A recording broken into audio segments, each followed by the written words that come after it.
Breaking news చూస్తున్నారు. రైతు భరోసాపై రేవంత్ సర్కార్ కీలక నిర్ణయం తీసుకుంది. నాగలి పట్టి సాగు చేసే రైతులకి రైతు భరోసా ఇవ్వాలని నిర్ణయించింది రేవంత్ సర్కార్. సాగుకి అనుకూలంగా లేని భూములకు గతంలో ఇచ్చినట్లు రైతు భరోసా ఇవ్వడం సాధ్యం కాదని క్లారిటీ ఇచ్చింది. ప్రభుత్వ నిర్ణయంతో సుమారు 10 లక్షల ఎకరాలకు రైతు భరోసా నిధులు కట్టే అవకాశం ఉంది. ఎకరాకు పెట్టుబడి సాయం 6,000 రూపాయలు ఇస్తోంది రేవంత్ సర్కార్. అర్హులైన రైతులకి ఈ పథకాన్ని వర్తింపజేయాలని రేవంత్ సర్కార్ నిర్ణయించింది. ప్రభుత్వంపై ఆర్థిక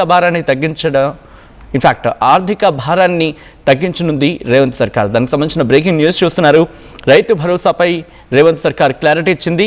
ఇకపై నాగలి పట్టి సాగు చేసే రైతులకు మాత్రమే రైతు భరోసా ఇవ్వాలని చెప్పి నిర్ణయించింది. మరి ముఖ్యంగా కేంద్ర రాష్ట్ర ప్రభుత్వాలు రైతు సంక్షేమం కోసం అనేక సంస్కరణలు తీసుకొచ్చాయి, వాటిని అమలు చేస్తున్నాయి. అయితే వీటిలో ఒకటి పెట్టుబడి సాయం. ఎకరాకి ఎంత అంటూ కొద్ది రోజుల క్రితం దీని గురించి మాట్లాడుకున్న సందర్భం. అయితే ఆర్థిక సాయం అందిస్తున్నాయి ప్రభుత్వాలు.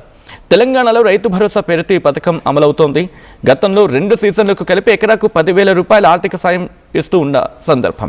ఇప్పుడు అధికారంలో ఉన్న రేవంత్ సర్కార్ ఎకరాకు 12,000 రూపాయల సాయం అందిస్తున్న సంగతి గురించి మాట్లాడుకుంటున్నాం. అయితే ఈ నేపథ్యంలో తెలంగాణ ప్రభుత్వం రైతు భరోసా పథకానికి సంబంధించి కీలక నిర్ణయం తీసుకుంది. ఏంటది? ఇకపై నాగలపట్టి సాగు చేసే రైతులకి రైతు భరోసా ఇవ్వాలి. సాగుకి అనుకూలంగా లేని భూములకు గతంలో ఇచ్చినట్టు రైతు భరోసా ఇవ్వడం సాధ్యం కాదని చెప్పి నిర్ణయం తీసుకుంది. దీనివల్ల ఏం కాబోతుందంటే సుమారు 10 లక్షల ఎకరాలకు రైతు భరోసా నిధులు కట్ అవుతాయని చెప్పి అధికారులు అంచనా వేయడం జరుగుతోంది. తెలంగాణ ప్రభుత్వం రైతు భరోసా పథకానికి సంబంధించి ఈ కీలక నిర్ణయం తీసుకుంది. యాసంగి సీజన్కు సంబంధించి రైతు భరోసా నిధులు విడుదలలో భాగంగా పంటలు వేసిన భూములకు మాత్రమే పెట్టుబడి సాయం అందించాలని నిర్ణయించింది. దీనివల్ల ఈ ఏడాది దాదాపు 10 లక్షల ఎకరాల భూమికి రైతు భరోసా అందకపోవచ్చు అని చెప్పి అధికారులు అంచనా వేయడం జరుగుతోంది. ఈ నిర్ణయం కారణంగా కేవలం సాగు చేసే రైతులకు మాత్రమే రైతు భరోసా పథకం ప్రయోజనం జరగడం, అలాగే ప్రభుత్వ ఆర్థిక భారాన్ని తగ్గించడం దీని ముఖ్య ఉద్దేశంగా మాట్లాడుకుంటున్నారు. అయితే కొద్దిసేపటి క్రితం నిర్వహించిన ఈ ఉన్నత స్థాయి సమీక్ష సమావేశంలో ముఖ్యమంత్రి రేవంత్ రెడ్డి ఈ ఆర్డర్స్ని పాస్ చేసినట్టుగా తెలుస్తుంది. డీటెయిల్ ఇన్ఫర్మేషన్ తెలుసుకుందాం.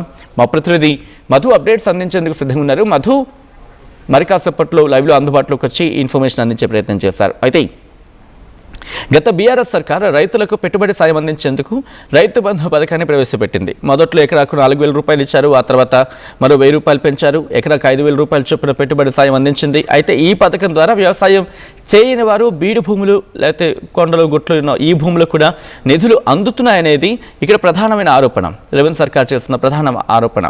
సో వీళ్ళని అనర్హులు కూడా లబ్ధి పొందుతున్నారు అనేది ప్రభుత్వం గుర్తించిందనేది ఇక్కడ వినిపించమాట. సో ఈ నేపథ్యంలో ఈరోజు ఎటువంటి చర్చ జరిగింది, ఎటువంటి డిస్కషన్స్ జరిగాయి, ఏం జరిగింది, ఎటువంటి నిర్ణయం తీసుకుంది, డీటెయిల్గా తెలుసుకుందాం. మా ప్రతినిధి మధు అప్డేట్స్ అందించేందుకు సిద్ధంగా ఉన్నారు. మధు, రేవంత్ సర్కార్ ఎటువంటి నిర్ణయం తీసుకుంది? అంటే ఇది గతంలో ఉన్నప్పుడు కూడా చర్చ జరిగింది. స్టార్టింగ్ లో కేవలం పంట సాగు చేసేటువంటి భూములకు మాత్రమే రైతు భరోసా కింద పెట్టుబడి సహాయం అందించాలి అనేటువంటిది గతంలో చర్చ జరిగింది. దీన్ని ఇంప్లిమెంట్ చేసే దిశగా ప్రభుత్వం ముందు అడుగు వేస్తున్నట్టుగా చాలా స్పష్టంగా కనిపిస్తా ఉంది. దీంతో దాదాపు 10 లక్షల మంది 10 లక్షల ఎకరాలకు సంబంధించినటువంటి రైతు భరోసా నిధులు కట్ అయ్యే అవకాశం ఉంది. అంటే ఇప్పుడు కొద్దిగా సాగు చేసే భూమి అయినప్పటికీ కూడా బీడు భూమిగా ఉంచుతున్నటువంటి పరిస్థితి. ఇక్కడ పంట సాగు చేయట్లేదు, భూములు ఉంటున్నాయి, కానీ రైతు భరోసా కింద ప్రభుత్వం నుంచి పెట్టుబడి సహాయం అందుకుంటున్నారు. డైరెక్ట్ గా బ్యాంకులో పడేటువంటి ఫెసిలిటీ ఉంది కాబట్టి అటాచ్ అయి ఉంటుంది. ఆల్రెడీ భూకు సంబంధించినటువంటి భూ ఆధార్ ద్వారా డైరెక్ట్ గా వాళ్ళ అకౌంట్ లో జమ అయ్యేటువంటి ఫెసిలిటీ. ఈ విషయంలో కీలక నిర్ణయం తీసుకున్నట్టుగా తెలుస్తా ఉంది. ఇప్పటి నుంచి సాగు చేసేటువంటి భూములకు మాత్రమే రైతు భరోసా ఇవ్వాలి అనేటువంటి ఒక నిర్ణయం తీసుకున్నట్టుగా కనిపిస్తా ఉంది. అయితే గతంలో